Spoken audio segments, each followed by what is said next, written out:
चित्रकूट से। गुरुदेव, आपके चरणों में कोटि कोटि प्रणाम। महाराज जी, जीवन में काफी दिनों से एक प्रश्न मन में चलता है कि भाग्य और पुरुषार्थ में क्या ज्यादा बलवान है?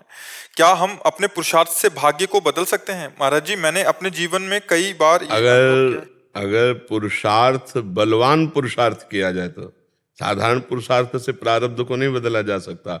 अगर बदला ना जा सकता तो भगवत प्राप्ति किसी को होती ही नहीं। केवल प्रारब्ध के अनुसार ही चलने वाले पशु पक्षियों की तरह हमारा मनुष्य जीवन होता। हमारे मनुष्य जीवन की प्रधानता पुरुषार्थ से ना कि प्रारब्ध से है।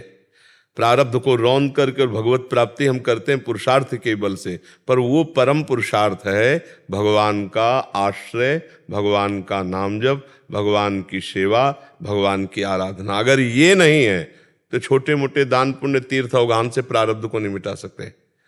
अवश्य में भोक्तव्यम कृतम कर्म शुभाशुभम, जो हमसे कर्म हुए उनका भोग भोगना पड़ेगा।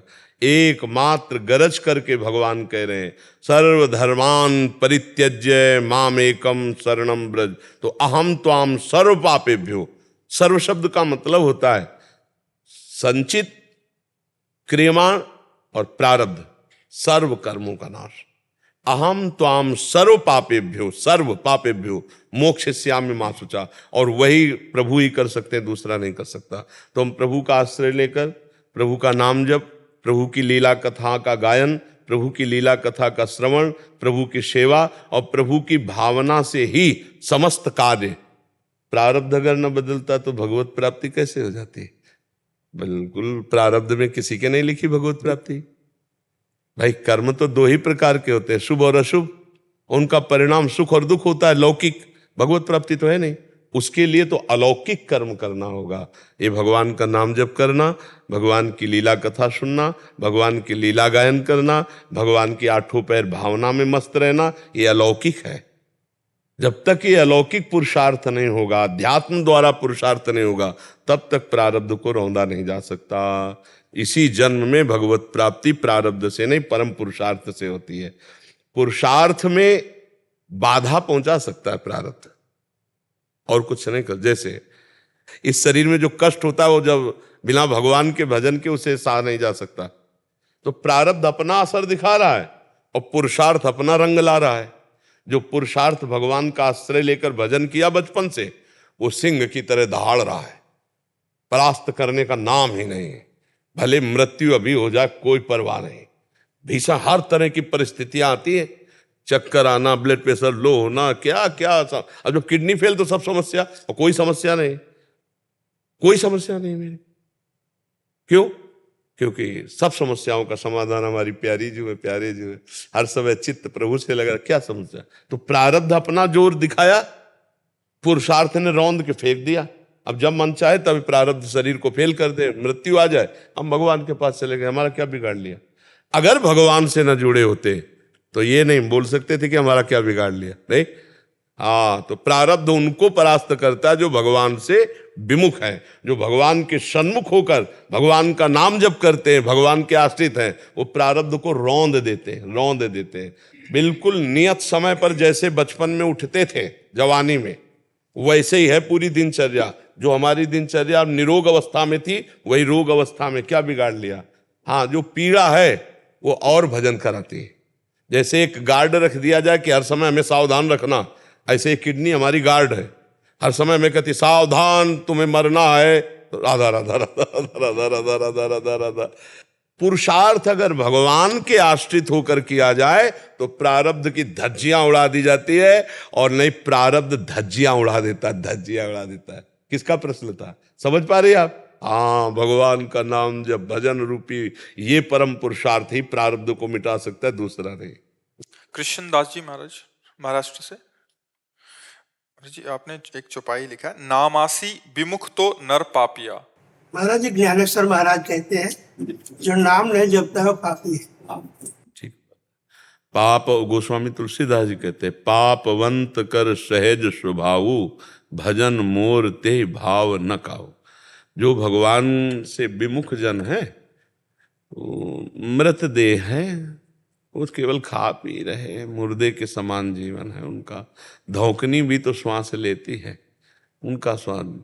जिन हरि भगति हृदय नहीं आनी, जीवित सौ समान ते प्राणी। तो जो भगवान से विमुख हैं, जो भगवान का नाम जप नहीं कर रहे, भगवान के ध्यान में नहीं, भगवान के आश्रय में नहीं, तो जीवन का महत्व तो क्या। तिनते खरसूकर स्वान भले, उनसे सुअर कुत्ता गधा अच्छे, क्योंकि अपने पाप के कर्म को भोग कर उन्नति को ऊपर की तरफ जा रहे हैं, और हम सबसे ऊपर आकर मनुष्य योनि में नीच आचरण करके अधो योनियों को जा रहे हैं। तो बहुत पाप युक्त जीवन है जो भगवान से विमुख जीवन है, क्योंकि वो सुख की खोज के लिए मन और इंद्रियों के द्वारा विषयों में जाएगा, और विषयों में सुख है नहीं, इसलिए वो नवम नवम खोजेगा, तो धर्म मर्यादा से प्रतिकूल होकर पापाचरण करेगा ही। और जब हम नाम जप करते हैं तो ये शरीर एक रथ है, इंद्रियां इसके घोड़े हैं, मन इसकी लगाम है, और बुद्धि इसका सारथी है। भगवान श्री रामचंद्र जी ने जब विभीषण जी ने कहा कि रावण तो रथ में विराजमान हो प्रभु आप, हाँ, तब भगवान ने कहा विजय वाला रथ कुछ दूसरा होता है। तो उसमें खास बात जो हमें पकड़नी है, भगवान ने सारथी को बताया, ईश भजन सारथी सुजाना। तो जिसकी बुद्धि भगवान के भजन में लगी है वो तो सही मार्ग में जाएगा, अगर भगवान का भजन नहीं होता पाप मार्ग में तो जाएगा ही। तो जैसे वो नाम के लिए कह रहे हैं कि नाम जप जो नहीं करता वो पापी पुरुष है, सत्य बात है, सत्य बात है, उससे पाप ही पाप होंगे, क्योंकि बुद्धि शुद्ध नहीं है तो पापाचरण ही करेगी। दो प्रकार के कर्म होते हैं, एक शुभ एक अशुभ। जब भगवान का भजन होता है ये दोनों प्रकार से बिलक त्रिगुणातीत है, भगवान का भजन त्रिगुणातीत है, ये शुभ कर्म के अंतर्गत नहीं, ये शुभ अशुभ दोनों को हटा करके भगवत प्रेम प्रदान करने वाला है। शुभ अशुभ दुर्ग विध्वंस बल तब जयति जयति जग उच्चर है। शुभ भी बंधन है और अशुभ भी बंधन है। भगवान का भजन त्रिगुणातीत है, कालातीत है, मायातीत है। जो नाम जप कर रहे हैं वो त्रिगुणातीत बना देता है, मायातीत बना देता है, गुणातीत बना देता है, निर्द्वंद बना देता है। तो जीव ना जानने के कारण वो सुख की खोज में मना कष्टान इंद्रियाणी प्रकृति स्थान कर सती, तो पाप ही पाप फिर होता है। और जब जीव भजन परायण होता है तो बुद्धि शुद्ध होती है, वो सब में भगवत भाव करके व्यवहार करता है, तो जीवन मुक्त हो जाता है। इसलिए जो महापुरुष ने लिखा वो परम सत्य है जी। और क्या महाराज जी इसमें बस विश्वास करी कह दास तुलसी राम पद अनुराग हूँ। हाँ बिल्कुल बिल्कुल। आज का सत्संग अगर कोई सुना हो, इनमें बैठे थे तो हमने कहा था हम अपने हृदय की बात कहते हैं, सब शास्त्र सम्मत और संत सम्मत कहते हैं कि प्रभु का आश्रय ही सबसे बढ़कर के साधन है। प्रभु का आश्रय, जो विश्वास करके भगवान के चरणों के भरोसे पे हो गया, इससे बड़ा कोई भी साधन नहीं है। इससे बड़ा, भागवत में 10 हैं तो 10वां है आश्रय, भक्ति में 9 हैं तो 9वां है आश्रय, आत्मसमर्पण, श्रवणम कीर्तनम स्मरणम विष्णुपाद सेवनम अर्चनम वंदनम दास्यम सख्य आत्मनिवेदनम। ये जो आत्मनिवेदन भक्ति है, निर्भर भक्ति है, प्रपत्ति भक्ति है, शरणागत भक्ति है, ये आश्रय है, भगवद आश्रय। एक भरोसो एक बल एक आस विश्वास। जिसने भगवान का आश्रय ले लिया तो भगवान कहते हैं दैवी हेसा गुणमयी मम माया दुरत्या मामेव ये प्रपद्यन्ते माया मेताम तरंतिते। क्या कह रहे हैं गोस्वामी जी कि जिसने भगवान के चरणों का आश्रय ले लिया वो तर गया। मामे वे प्रपद्यन्ते माया मेताम तरंतिते। और ये बात बहुत गुप्त भगवान ने कही, सर्वगुहितमम, क्या सर्वधर्मान परित्यज्य मामेकम शरणम व्रज अहम त्वाम स्वर पापेभ्यो मोक्षयिष्यामि मा शुचा। ये बात बैठ जाए, प्रवचन करना और सुन लेना ये अलग बात है, लेकिन हृदय में स्थिति आ जाना, ये भगवद आश्रित स्थिति, ये बहुत बड़ी स्थिति है। जो मन वचन कर्म से भगवान के भरोसे होकर निरंतर यंत्रवत चेष्टाएं करता है, ये भगवान करा रहे हैं, प्रभु की इच्छा से हो रहा है। अपनी इच्छा को भगवान की इच्छा में मिला दिया, और जिसके हृदय में कोई इच्छा नहीं रही उस हृदय में भगवान का प्रादुर्भाव हो जाता है। जाहि न चाही कबहु कछ तुम सन सहज सने बसो निरंतर तासुर सो राउर लिजगे। तो ये जो कह रहे हैं ना, ये परम सत्य है। यही हर वैष्णव की जो उत्तम अवस्था को प्राप्त है, जो उत्तम अवस्था को प्राप्त है, हर वैष्णव की यही आंतरिक नींव है, भगवद आश्रय। बने तो रघुवर ते बने, और बिगड़े तो भरपूर, और तुलसी और अंते बने ता बलिवे पे धूर, दृढ़ भरोसा भगवान का। अरे बड़ी मस्ती, भगवत शरणागति होते ही निश्चिंतता, निर्भयता, निशोक, अखिल कोटि ब्रह्मांड नायक, सर्वज्ञ, सर्वत्र, सर्वशक्तिमान, वो हमारे स्वामी हैं। अरे इतना सोच करके नाचने को मन होता है, नहीं होता? हमारे स्वामी, और वो हमें बहुत प्यार करते हैं। कदम कदम पे पता चलता है हमें कितना वो प्यार कर रहे हैं। छुपे छुपे बड़े छलिया हैं, सामने ऐसे छुप के आते हैं कि हम जान नहीं पाते, और वो हमें दुलार, हम उनके सेवक कहलाते हैं, लेकिन वो सेवा करते हैं।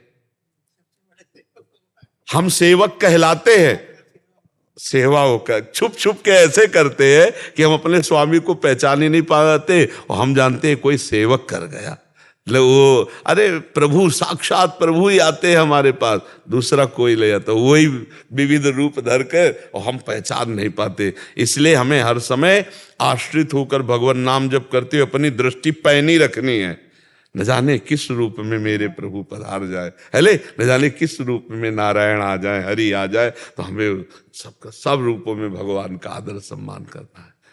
जी रोज प्रवचन सुनता हूँ, साफ शंका संदेह कुछ नहीं, जी जी खाली दर्शन करना। जी जी जी जी। संत जनों को कोई संशय थोड़ी होता है, वो तो भगवत रस का श्रवणेंद्रिय से पान करने के लिए प्रश्न करते रहते।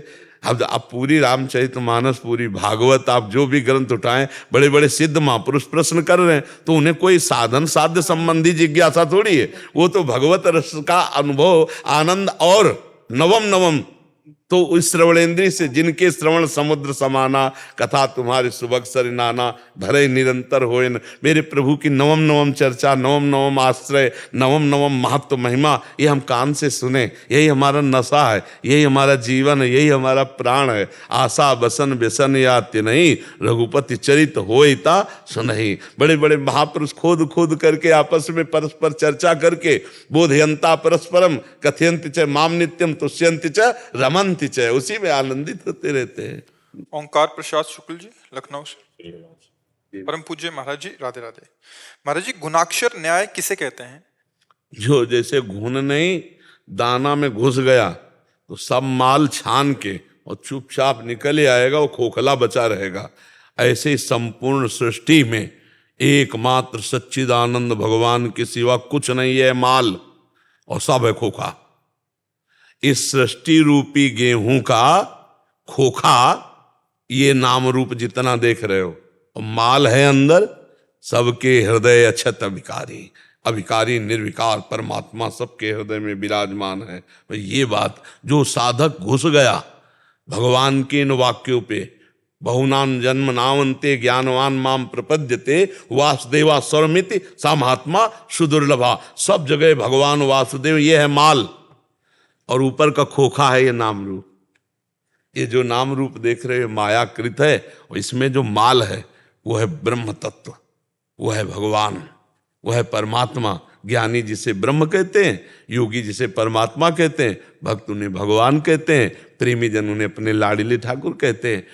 उसको जानना पूरी विश्व ब्रह्मांड में, जैसे गोस्वामी जी ने जाना तो कह रहे हैं, जड़ चेतन जग जीव जत सकल राम मैं जानी, बंदों सबके पद कमल सदा जोरी जुगपान। ये गुणाक्षर न्याय से जो ये जान गया कि इस गेहूं में माल जो है वो पा लिया और खोखा छोड़ दिया। गेहूं नष्ट नहीं होता, उसमें एक जगह छेद करके घुस जाता, पूरा माल छान लेता है। तो गुरु कृपा से हमारी बुद्धि सृष्टि में घुसी तो देखा ब्रह्म ही ब्रह्म, वासुदेव ही वासुदेव, राम ही राम, सिय राम मैं सब जगह, जिसकी जैसी जित देखो तित श्याममयी। ये है माल, ये है वस्तु, ये है तत्व। जो इस तत्व को प्राप्त हो गया वो होए गुणाक्षर न्याय। जो घुस के खोखा की तरफ नहीं देखा, तत्व की तरफ देखा, और जिसे तत्व बोध हो गया वो ज्ञान सफल हो गया कि सब जगह भगवान को देखना, ब्रह्म को देखना, इष्ट को देखना, परमात्मा को, जो जिस भाव से लगा है, पर है एक ही हो। परमात्मा कहो, ब्रह्म कहो, राम कहो, श्याम कहो, कुछ भी नाम लो, उसके अनंत नाम है, अनंत महिमा है। वो है एक तत्व, वो एक ही तत्व। जो ये अनुभव कर लिया उसे गुणाक्षर न्याय कहते हैं। ऊपर के थोथले को छोड़ दिया, ये सब थोथा है, नाशवान वस्तु है। अविनाशी इसके अंदर बैठा हुआ है, हृदय देश में सबके भगवान बैठे, और उन्हीं का अनुभव कर लेना, यही गुणाक्षर न्याय से परमात्म तत्व का अनुभव कर लेना। इन खोखों पे ऊपर ना जाना, केवल तत्व दर्शन करना, वो कोई उत्तम महात्मा होता है। जो भगवत प्राप्त महात्मा है वो भगवत तत्व का दर्शन करता है। इन शरीरों से कोई न राग न द्वेष, केवल वो तत्व दर्शन करता है। सब में प्रभु हैं और बाहरी खोखे से उदासीन। माल छान लिया, माल अंदर से, अंदर कौन बैठा है? भगवान। ये बात जानकर व्यवहार उसका होता है, सब में मेरा प्रभु बैठा है। स्त्री पुरुष ऊपर खोखे हैं, ये ऊपरी वर्दी है, अंदर तो जो था वो है, वही रहेगा। ये न था और न रहेगा तो है भी नहीं। ये प्रतिपल नाश को प्राप्त हो रहा, केवल दिखाई दे रहा है।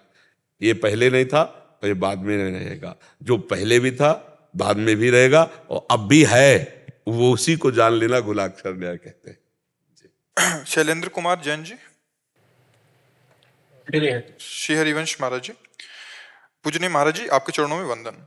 महाराज जी, मैं पिछले 15-20 वर्षों से जनप्रतिनिधि के रूप में कार्यरत हूँ। महाराज जी लिख रहे हैं कि एमएलए हैं सागर के, और दैनिक जीवन में पूजा पाठ के लिए समय निकाल पाना कठिन होता जा रहा है। विरक्ति भाव के चलने मन भक्ति मार्ग पर जाने को होता है, लेकिन जन अपेक्षाओं के प्रति अपने कर्तव्यों को देखते हुए ये संभव नहीं हो पा रहा। स्वयं के कल्याण के लिए कोई मार्ग प्रशस्त करें महाराज जी।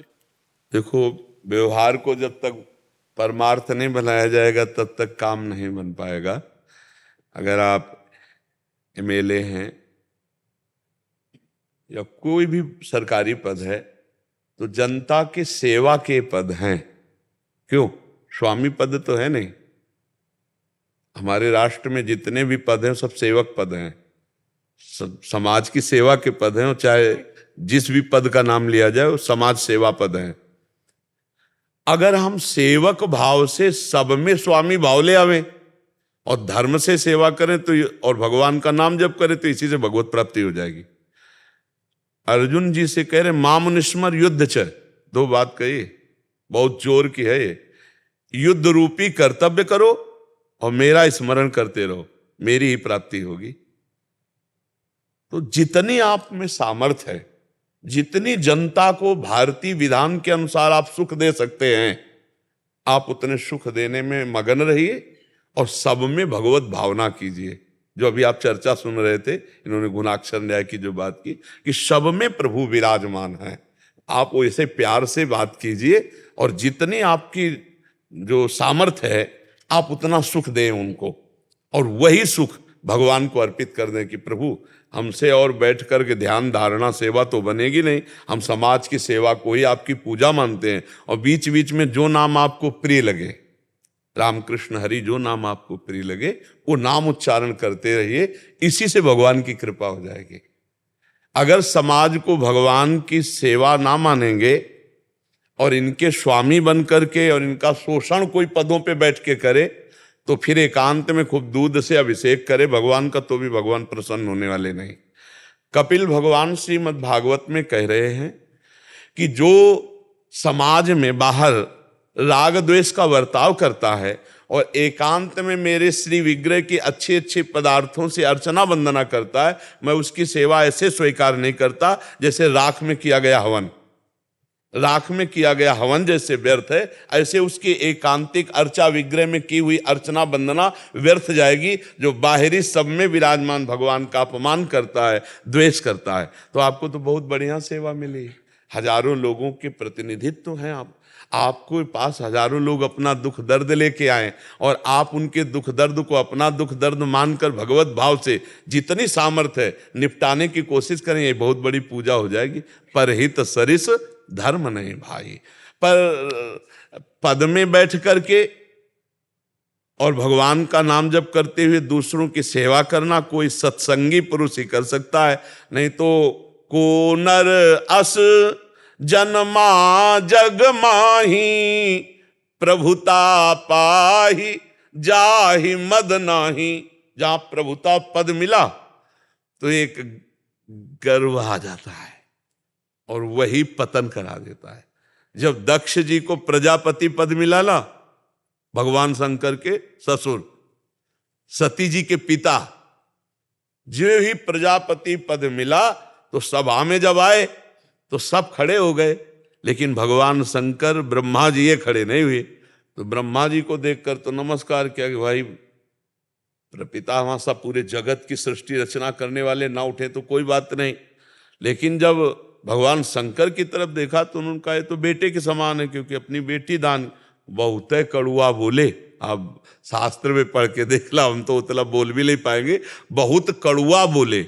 और यहां तक कि सांप आदि की भी तब ये बात है कि भगवान का आश्रय ना होने के कारण सामने भगवान देवाधिदेव महादेव जी बैठे हैं, उनका अपमान कर दिया दक्ष जी ने जब प्रजापति पद में। और अंत परिणाम कितना बुरा हुआ कि जिस वचन से कड़ुआ बोले थे महादेव जी के लिए, ना गर्दन रह गई ना वो वचन रह गए। नहीं, वीरभद्र ने रुद्र ने काट के फेंक दिया, मरोड़ के फेंक दिया, और फिर वहां बकरे का सर लगा बाद में, वो पूरा प्रसंग है। तो पदाभिमान जागृत ना हो, भगवान का आश्रय हो और नाम जप हो और समाज की सेवा हो, हमें लगता है इसी से भगवत प्राप्ति हो जाएगी। बस पदाभिमान जागृत ना हो, क्योंकि ये रजोगुणमयी सृष्टि है और जब कोई पद मिलता है, हम भगवान से विमुख होते हैं तो ये पद अपना असर दिखा देता है। और अगर भगवान का नाम जब चल रहा है और सत्संग संतों का करते हैं तो फिर पदाभिमान नहीं आएगा। यहाँ का क्या कितना भी बड़ा पद हो जाए, नहीं तो पदाभिमान जागृत हो जाता है भगवत आश्रय ना हो तो। जैसे महाराज नहुष देवराज इंद्र पद पर बैठे, देवराज इंद्र पद पर देवताओं ने जब इनको देवराज इंद्र पद के लिए चयन किया तो इन्होंने कहा मेरी सामर्थ्य नहीं कि आप देवताओं को आदेश कर सकूं, पवन देव अग्निदेव इनको मैं आदेश कर सकूं, मेरी सामर्थ्य नहीं। तो बोले हर देवता की आदि सामर्थ्य आप में आ जाएगी, हर देवता की। अब तो महान सामर्थ्यशाली हो, इंद्र पद पर बैठे। अब जब इंद्र पद पे बैठे तो अब फुलरा जाग गया अहंकार का। तो उनका जब मैं इंद्र हूं तो इंद्राणी का मैं ही वो करूंगा, क्योंकि मैं इंद्र हूं, आदेश करो। तो जब ये खबर गई इंद्राणी के पास, सची देवी के पास, तो गुरु बृहस्पति जी के पास गए। उनका गुरुदेव आप ही हमारी रक्षा कर सकते हो, क्योंकि ये इंद्र पद पे बैठ गया, अभी हमें अपवित्र करना चाहता है। तो उनका तुम डरो मत, ये अभिमान जो जागृत हुआ है ये जब संतों का अपराध करेगा तो नष्ट हो जाएगा। तुम इससे कह दो कुछ समय दो विचार के लिए।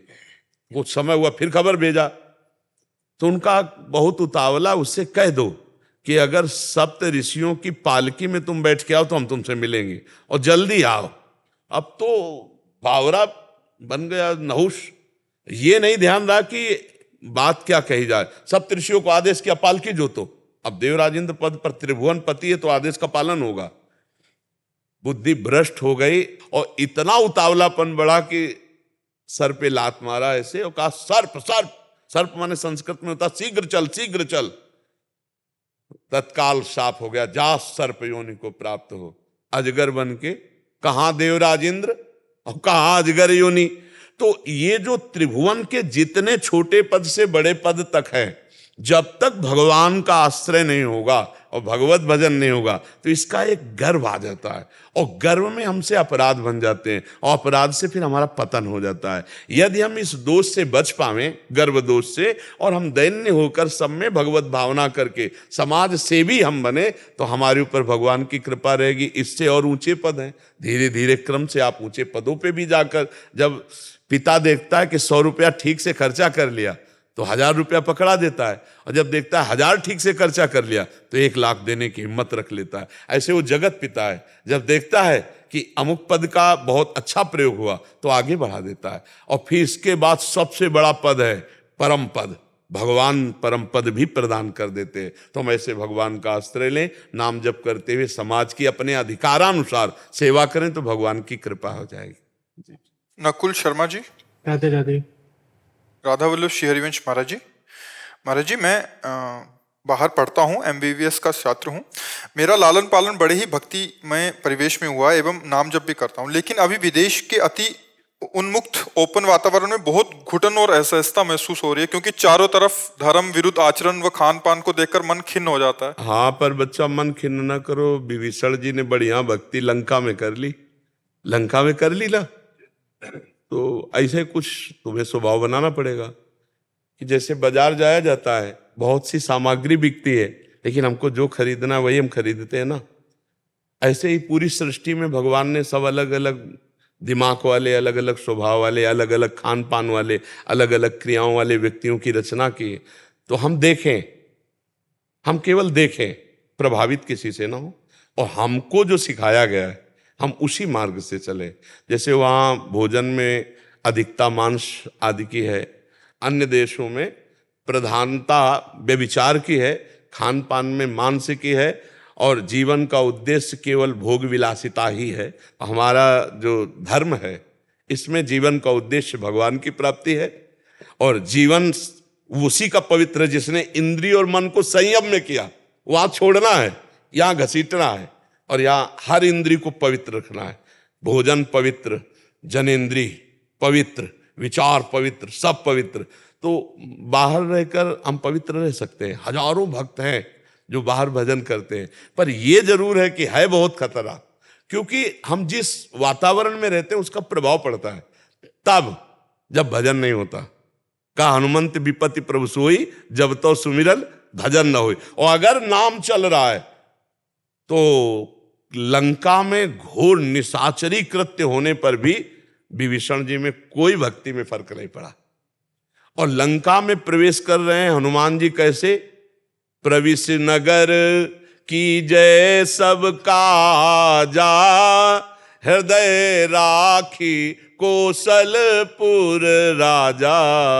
भगवान का हृदय में भाव करके सुमिरन करते हुए लंका में, और जो जो दृश्य देख रहे हो हनुमान जी थे जो विचलित नहीं हुए। नहीं विचलित हो जाए ऐसे, वाल्मीकि रामायण में जो वर्णन, बड़े बड़े मतलब भोगाशक्ति वाले दृश्य, बड़े बड़े भयावने, बड़े बड़े घृणित, वो तो लंका निश्चर निकर निवासा, यहाँ कहाँ सज्जल करवासा, वह तो एकमात्र विभीषण जी थे। तो आप चिंता न करो, नाम जप करते रहो, और ऐसे मित्रों से बचो जो गलत आपको दबाव डालें। इनसे बचोगे तो फिर जो संस्कार हैं आपके वो आगे बढ़ा देंगे, नहीं तो फिर गिरना तो पड़ जाएगा, है नहीं। ये मेरे पुत्र हैं, और हॉस्टल के रूम में जैसे 4 लोग हैं। हाँ, तो ये अकेले मात्र ऐसे हैं जो किसी से कोई लेना देना। हाँ बिल्कुल बिल्कुल, बहुत कठिन है, बहुत कठिन, बहुत कठिन है, क्योंकि आसपास का वातावरण बहुत प्रभाव। लेकिन नहीं, जो रही उत्तम प्रकृति का कर सकत कुसंग। जब आपने बचपन में ऐसे संस्कार दिए हैं तो जो रही उत्तम प्रकृति, रहीमदास जी कहते का कर सकत कुसंग, चंदन विष व्यापत नहीं लपटे रहत भुजंग। समझ रहे ना। तो आप ऐसे बनो चंदन की तरह कि विषैले जीव जंतु आसपास पड़े रहे तो भी तुम्हें कोई फर्क ना पड़े, नाम जब करते रहना, ठीक है। और हमें अपना दोस्त मान लीजिए। चित्त अगर संतों से जुड़ा रहा, भगवान से जुड़ा रहा, धाम से जुड़ा रहा, तो फिर पतन नहीं होगा। चित्त जुड़ना होता है। जब अब देखो, दोस्ती मानने से होती ना, हमने कह दिया तुम स्वीकार कर लो तो दोस्त। अब चाहे जहां रहो दोस्त दोस्त, आजकल मोबाइल है, अपने दोस्त की बात रोज मोबाइल से सुनो, पक्का बच जाओगे, पक्का बच जाओगे। क्योंकि रोज अगर सत्संग सुनोगे तो एक नया इंजेक्शन समझो लगता है, अब ये नहीं करूंगा यार, अब ये नहीं करूंगा। जब सत्संग सुनोगे और जितनी अच्छाइयां हैं वो स्वीकार करने का मन करता रहता है। तो वहां भी थोड़ा 10-5 मिनट अपनी पढ़ाई से समय निकालकर सत्संग सुनिए और नाम जप कीजिए, और अच्छे बन करके दिखाइए कि ऐसी जगह पे रहते हुए भी आप मांस नहीं खाए, आप मदिरा नहीं पिए, आप व्यभिचार नहीं किए। यही हमारी भारतीय संस्कृति है, यही हमारी मर्यादा है। नहीं, आप अपने देश की बात को दिखाइए, दूसरे के देश की बात को मत ला दिए अपने ऊपर, है नहीं। अच्छे बच्चे बनिए। आपका चेहरा देख के महाराज शक्ति आ गई। सच। हाँ, वचन सुनने से आएगा।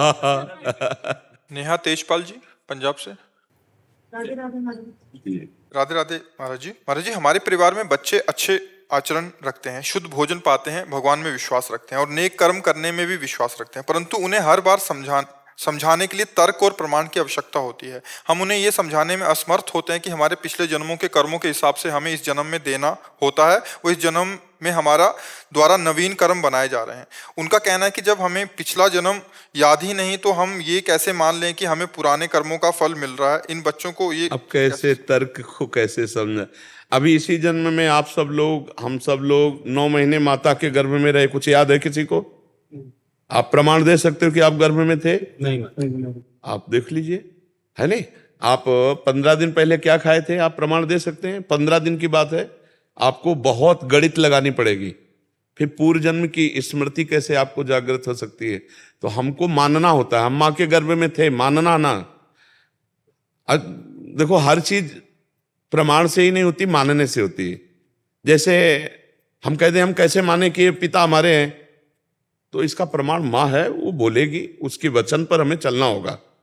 माँ कहती है ये पिता है तो हमें मानना होगा वे पिता है, हम उसमें तर्क नहीं रख सकते, हमें तो मानना होगा, मानने से जानना होगा। ऐसे हम संत और शास्त्रों की बात जब मानते हैं तो हम ये जान जाते हैं। हमारे शास्त्रों में लिखा हुआ है, हमारे गुरुजन कह रहे हैं, हमारे महापुरुषों ने कहा है, तो हम मानकर जानते हैं। ऐसा नहीं कि आपकी इतनी बड़ी बुद्धि कि जान के मान लोगे। आप जानो आपका पिता कौन है, कैसे जान सकते हो? जान के मानना होगा या मान के जानना होगा? मान के जानना होगा ना, वो केवल माँ ही बताएगी, त्रिभुवन में कोई नहीं बता सकता, वो केवल माँ ही बताएगी ये तुम्हारे पिता हैं। और हमने कभी तर्क नहीं किया और श्रद्धा से मान लिया और हमारे रोम रोम में बात बैठ गई, ये मेरे पिता है। ऐसे ही हमको शास्त्र, श्रद्धा और विश्वास उसी को कहते हैं। शास्त्र और संतों की बातें कुछ ऐसी हैं जो तर्क के द्वारा बताई जा सकती हैं, कुछ बातें केवल श्रद्धा से मानी जा सकती हैं, तर्क के द्वारा नहीं दिखाई जा सकती, नहीं बताई जा सकती है। तर्क उसमें हर जगह तर्क नहीं कर, लेकिन आज तक कोई पुत्र ऐसा प्रश्न नहीं किया अपनी मां से, नहीं किया ना। ऐसे ही गुरु और शास्त्र पर विश्वास रखना चाहिए। शास्त्र और गुरु ये असत नहीं है। जैसे हम मां के गर्भ में रहते हुए भी हमें 1% भी ज्ञान नहीं है कि मैं गर्भ में था, कैसा था, सुख था कि दुख था, लेकिन सब हम गर्भ से आए हैं, तो हमें अभी उसका याद नहीं, मात्र अभी इसी जन्म की बात है। अरे भाई, कोई 25 वर्ष का है, कोई 35 वर्ष का है, मात्र 30-35 वर्ष की बात, पहले की बात है कि हम ऐसे एक कोठरी में थे जिसकी बगल में मल था, मूत्र था, और हम झिल्लियों से बंधे हुए एक लिबलिबे पदार्थ के भीतर एक कीड़े की तरह छटपटा रहे थे। 9 महीने उस गर्भ में रहे, है ना। ये सब बातें श्रद्धा की हैं, तर्क की नहीं है, तर्क की नहीं है। तो हम शास्त्र और संतों की बातें सुने और बच्चों को सुनाएं और ये कहें कि मानना चाहिए, ये तर्क का विषय नहीं है, क्योंकि बहुत सी बातें अव्यक्त हैं। जैसे अभी आप आ रहे हैं धर्म कार्य के लिए वृंदावन, संत समागम के लिए, अब आपको एक घटना घटती है, जरा सा किसी के लग जाता है और वो आपकी पिटाई कर देता है। एक बात कहता हूं, अब वो पिटाई कर देता है, अब आपके मन में आएगा कि यार मैं धर्म कार्य में जा रहा था, भगवान ने रक्षा नहीं की, धर्म कार्य के लिए जा, और ये बहुत बढ़िया विधान बना कि हमारा बहुत बड़ा कोई पाप धर्म कार्य चलने में 2-4 थप्पड़ और गाली में निपट गया। अब ये बात तो हम दिखा नहीं सकते आपको, ये बात तुम्हें माननी पड़ेगी हमारी कि तुम्हारे साथ बहुत अच्छा हुआ भैया। नहीं, ये जो कर्म था ये तुमको भारी कष्ट देने वाला था, बच गए तुम, 2-4 थप्पड़ लगा करके भगवान ने बचा दिया। ये कृपा हुई आपकी, क्योंकि आप वृंदावन आ रहे थे, आप धर्म कार्य में आ रहे थे। जैसे कोई वृंदावन आया, किसी की चैन कट गई, किसी के जेब कट गई, कुछ ऐसे खतरा हो गए, तो लोग कहते हैं ना कि हम तो भगवान के, बिहारी जी के दर्शन कर रहे थे, मेरी अमुक वस्तु चली गई। ऐसे हम कहते हैं कि घटना तो घटी और वो नकारात्मक घटी, दुखद घटी, लेकिन ये आपका प्रारब्ध जो भयानक था वो चंद रुपयों में काटकर बिहारी जी ने अपने सामने आपको स्वतंत्र कर दिया। बहुत बड़ा प्रारब्ध कट गया। अब इस पर तुम्हें विश्वास करना होगा, तो तुम्हारा हृदय हर्षित, घटना तो घटी गई पर तुम्हारा हृदय आनंदित हो जाएगा कि भगवान की बड़ी कृपा हुई, आप उत्साह से आगे बढ़ जाएंगे। और अगर इसे नकारात्मक भाव में ले ले, भगवान के लिए वृंदावन गए, मेरी जेब कट गई, मेरा पैसा कट गया, मुझे पीड़ा पहुंचाएंगे, तो क्या सत्य मार्ग का फल ये था क्या? नहीं। तो क्या सत्य मार्ग का फल हमारे साथ गलत हुआ? नहीं, कोई मंगल विधान हुआ, कोई मंगल, जहां हमें बड़ा कष्ट होना था वहां एक कांटे से निपट गया। इसको हम सकारात्मक भाव से शास्त्र सम्मत जब सोचेंगे तो हमें आनंद हो जाएगा। हर बात तर्क से नहीं समझाई जा सकती, कुछ बात श्रद्धा और विश्वास से भी स्वीकार की जा सकती। तो हम अपने बच्चों को संतों के वचन सुनाएं, शास्त्रों की बातें सुनाएं और कहें इस पर विश्वास करो, इस पर श्रद्धा। अब यदि कहते कहाँ नरक है दिखाओ, मान लो हम चर्चा करते हैं कि ऐसा कर्म करोगे तो नरक जाओगे, बोले कहाँ नरक है दिखाओ, नहीं दिखा सकते। कहाँ स्वर्ग है, कोई प्राकृतिक वस्तु है कि हम जेब से निकालें आपको दिखा दें कि देखो 100 रुपये हमें मेहनत के मिले, ये दिखा रहे हैं। भगवान ऐसी चीज है, भगवान के देखने के लिए दिव्य दृष्टि चाहिए, भजन चाहिए, और वो है नहीं तो वो कैसे देख पाओगे। हैं यही है, मेरे साथ हैं, मेरे में समाये हुए, मेरे में बैठे हुए, आप में समाये हुए, आपके हृदय में बैठे हुए, आप देख पा रहे हो। तो दृष्टि, तो कुछ बातें मानी जाती हैं और मानकर फिर जानी जाती है, और कुछ बातें हैं जानी जाती हैं और जान के फिर मानी जाती हैं। तो भागवतिक जो बातें हैं वो मान के जानी जाती है, नहीं प्राकृतिक बातें जानकर मानी जाती हैं। कि बहुत स्वादिष्ट खीर है, भाई हम देखेंगे बनाने वाला कौन है, किसकी दुकान का है, दूध इसमें केमिकल का मिला हुआ है कि असली मिला हुआ है। कुछ बातें हम जान करके फिर उसे मानते हैं, लेकिन जो अव्यक्त भगवान की बातें हैं ये मान करके फिर हम जानते हैं, पता चलता है फिर जब हम मान लेते हैं। पहले गुरु मानते हैं, फिर उनकी बातें मानते हैं, तब हम गुरु और गुरु के द्वारा दिए हुए इष्ट को हम जान जाते हैं। अब वहां तर्क करे कि तो फिर बात नहीं बने, हर जगह तर्क नहीं होती। हाँ देखो रामायण में वंदना में लिखा हुआ है, भवानी शंकरो वंदे श्रद्धा विश्वास रूपिणो याभ्याम बिना न पश्यन्ते सिद्धा स्वांता स्तमीश्वरम। भगवान शंकर और पार्वती को श्रद्धा विश्वास रूप मानकर हम प्रणाम करते हैं, और श्रद्धा विश्वास के बिना परमार्थ का दर्शन नहीं हो सकता। इसमें श्रद्धा विश्वास काम, इसमें ज्यादा तर्क काम नहीं करेगा, कुछ तर्क काम करेगा, कुछ तो तर्क आपको बुद्धि प्रवीणता के लिए वो काम करेगा, लेकिन ज्यादातर इसमें विश्वास काम करेगा, श्रद्धा काम करेगी। बिन विश्वास भगति नहीं ते बिन द्रवहि न राम, और राम कृपा बिन सपने जीव न ला विश्राम। जैसे मान लो कोई पूछे, अब हम उसको शास्त्रीय प्रमाण से आपको बताएंगे, देखो तुम मरना नहीं चाहते, बोले हाँ, तो तुम अविनाशी होना चाहते हो ना, तो अविनाशी के बच्चा हो, अविनाशी के बच्चा हो इसलिए तुम मरना नहीं चाहते। और तुम सबसे बड़े बनना चाहते हो, सबसे बड़े बनना चाहते हो, नहीं बनना चाहते। अगर तुमसे कोई पूछे किसी भी डिपार्टमेंट में आप हो तो आप सोचोगे मैं सबसे बड़ा बनना चाहता हूं, क्योंकि सबसे बड़े के बच्चा हो, सबसे बड़े के अंश हो, इसलिए सबसे बड़ा बनना चाहते हो। अविनाशी के अंश हो इसलिए अविनाशी, मरना नहीं चाहते। और मैं अपार सुख चाहता हूं जिसमें दुख की मिलावट ना हो, क्योंकि सुख सिंधु के अंश हो। अब आपको मानना होगा, जब हम संत बोले शास्त्र बोले तो उस पर मानना होगा, हाँ यही तो हम चाहते ना। कोई हमें बहुत प्यार करने वाला हो, ये चाहे है ना, ये सब भगवान के लक्षण है।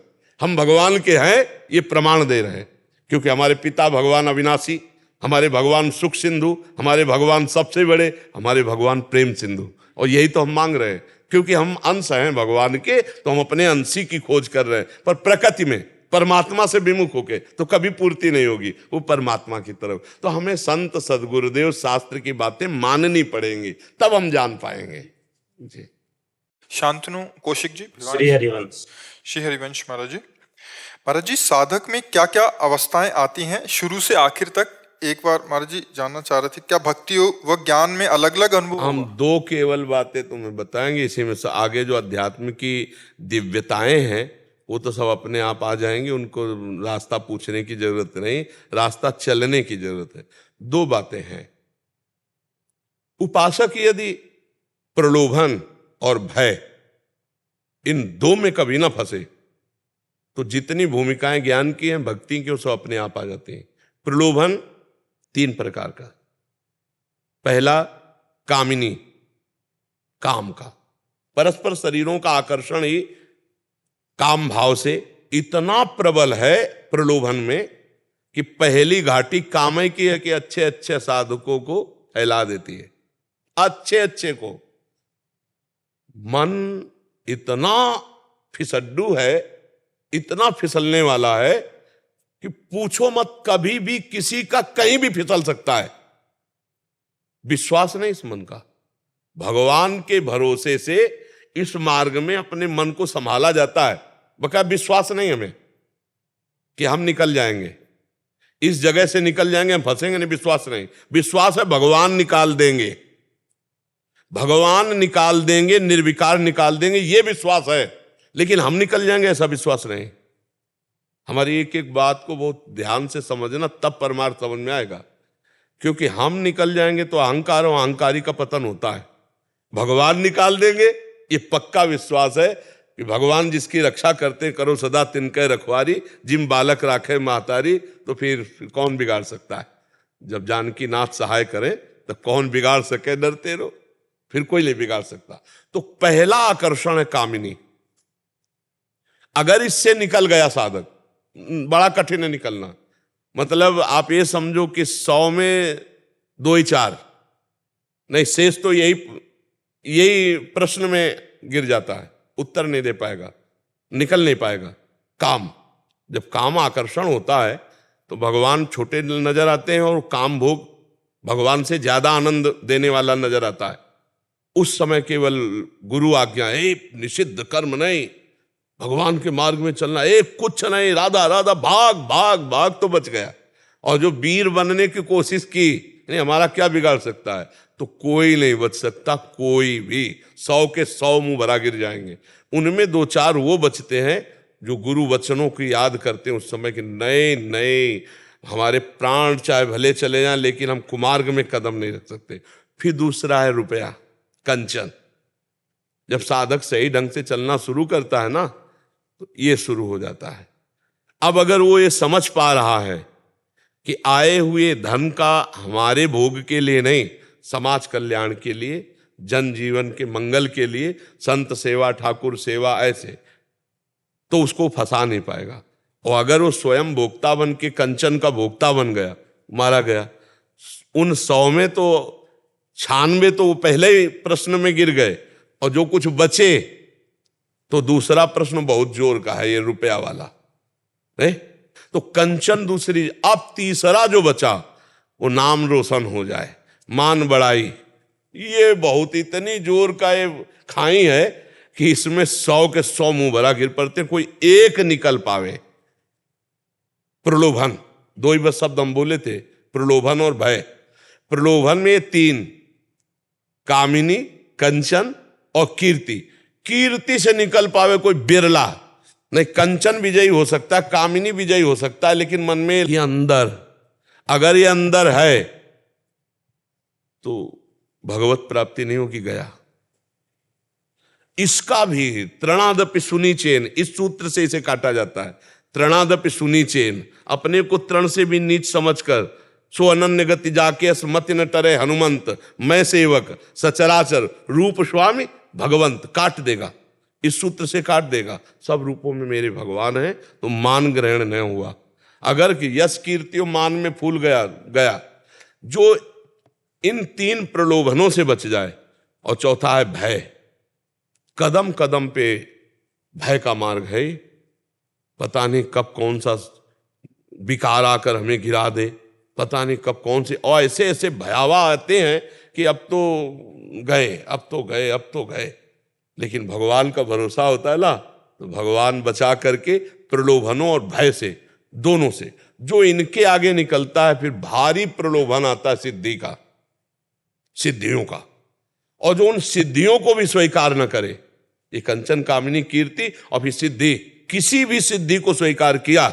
इसलिए हमारे ब्रजमंडल में जितने भी सिद्ध हुए हैं, आप ऐसे किसी एक चमत्कारी को नहीं देखेंगे कि तुम्हारा नाम बता दे, तुम्हारा गांव बता दे, तुम किस काम के, ये सब नहीं। वो भगवान के प्रेम की सिद्धि प्राप्त करने के लिए इन सब सिद्धियों का त्याग, जो इन सिद्धियों का भी त्याग कर दे, तब उसके अंदर स्थूल शरीर का राग, सूक्ष्म शरीर का राग, कारण शरीर का राग, ये भगवान हटा करके अपने में लगा देते हैं। जीव ही भगवान की तरफ राग मुड़ा तो उसे अनुराग कहते हैं।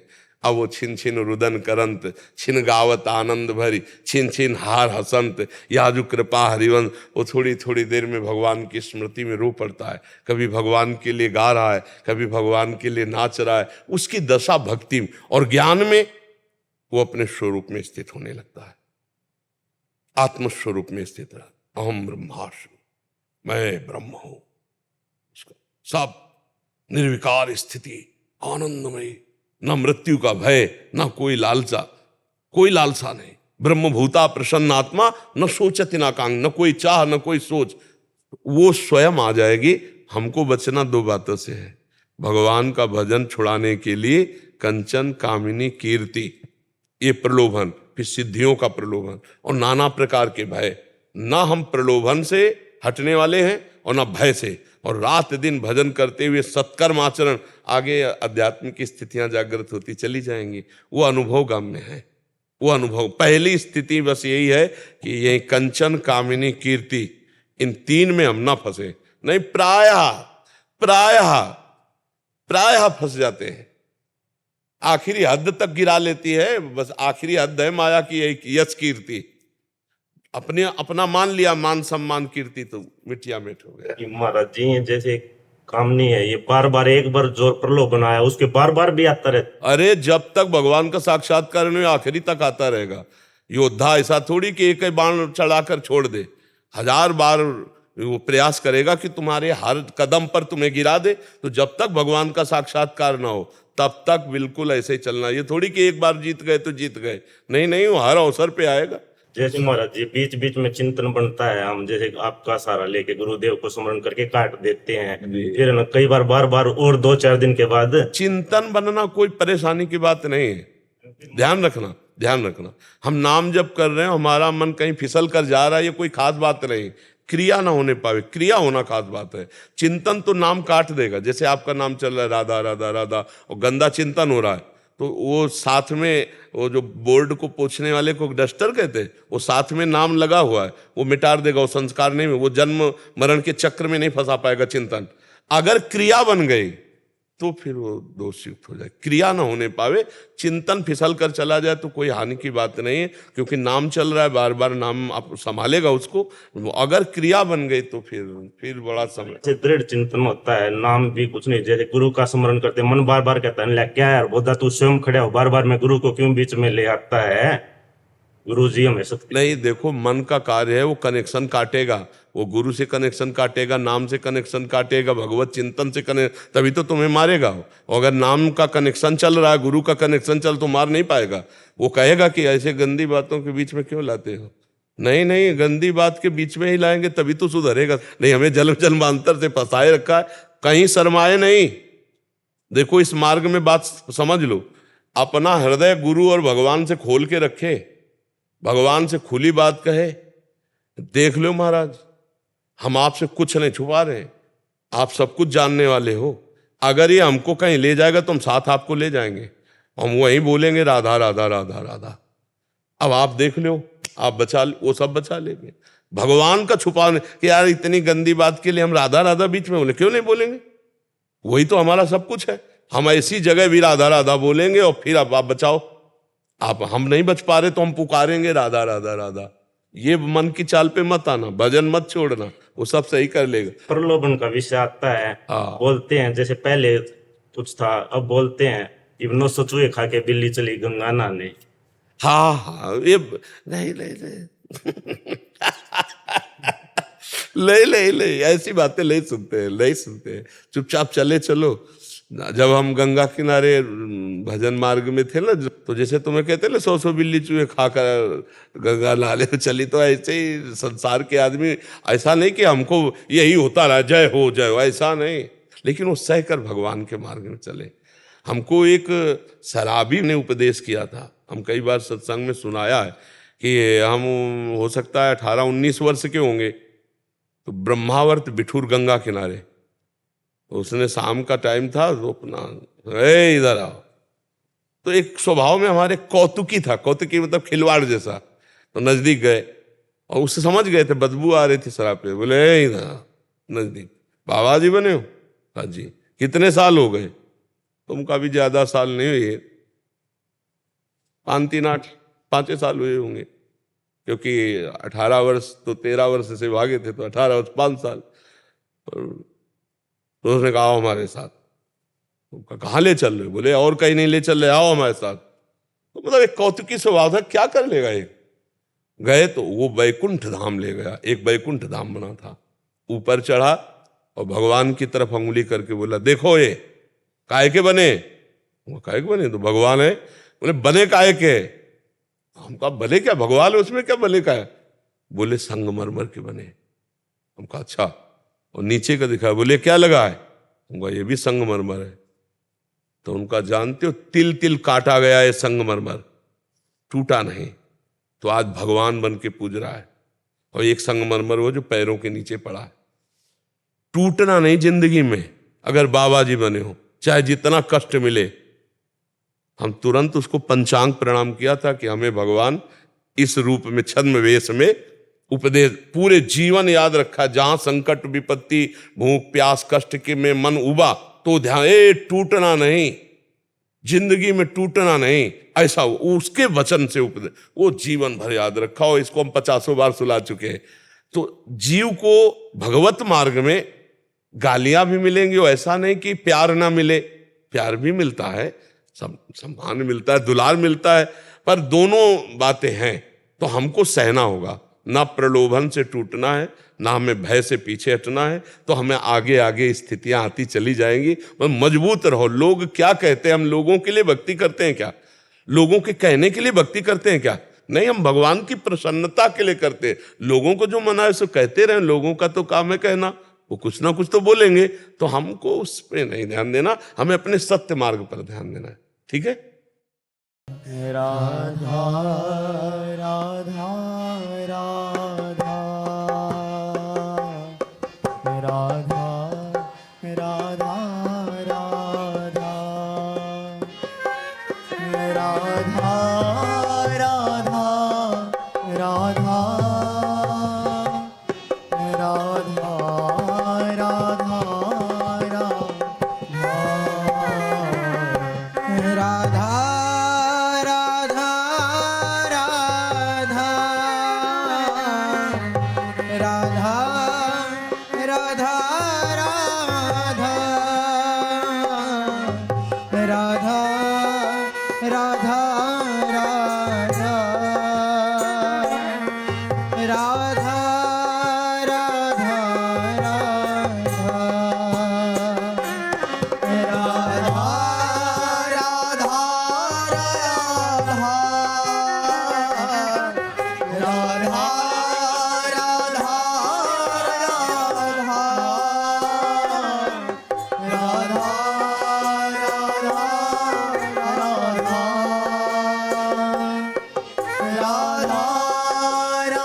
राधा